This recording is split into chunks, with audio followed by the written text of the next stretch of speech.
दोस्तों मार्स, जिसे हम रेड प्लेनेट भी कहते हैं, मार्स ने कई सेंचुरी से साइंटिस्टों को हैरान करके रख दिया है। लेकिन क्या एक कोल्ड और बंजर प्लेनेट कभी हमारा दूसरा घर बन पाएगा या फिर नहीं? दोस्तों यही हम आज के इस वीडियो में पता लगाने वाले हैं। दोस्तों सबसे पहले सवाल है कि मार्स ही क्यों, जबकि हमारे सोलर सिस्टम में मार्स के अलावा भी बहुत प्लेनेट है। वेल दोस्तों इसका जवाब है कि मार्स हमारे प्लेनेट अर्थ से काफी मिलता जुलता है। मार्स पे एक दिन धरती से सिर्फ 40 मिनट ज्यादा होता है। वहीं पर मार्स पे पोलर आइस और वाटर मिलने के भी बहुत संकेत मिले हैं। जबकि वीनस की बात करें, जिसका एटमॉस्फेरिक प्रेशर इतना ज्यादा है कि एक इंसान के शरीर को आराम से दबा कर रख सकता है। वहीं पर वीनस का सरफेस टेम्परेचर लेड तक को भी पिघला सकता है। जबकि दोस्तों मार्स की ग्रेविटी अर्थ की ग्रेविटी का सिर्फ 38% है, जिसमें कोई भी इंसान आराम से रह सकता है और इसलिए मार्स सिविलाइजेशन के लिए एक अच्छा कैंडिडेट है। अब दोस्तों बात करते हैं मार्स पे ह्यूमन सिविलाइजेशन बसाने के चैलेंजेस को।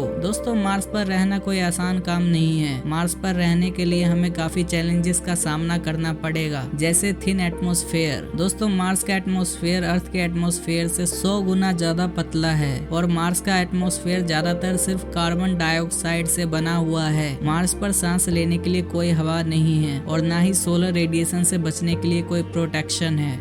Freezing temperature. दोस्तों मार्स का average surface temperature -60 degree Celsius तक चला जाता है, जो कि रात के समय और भी नीचे गिर सकता है।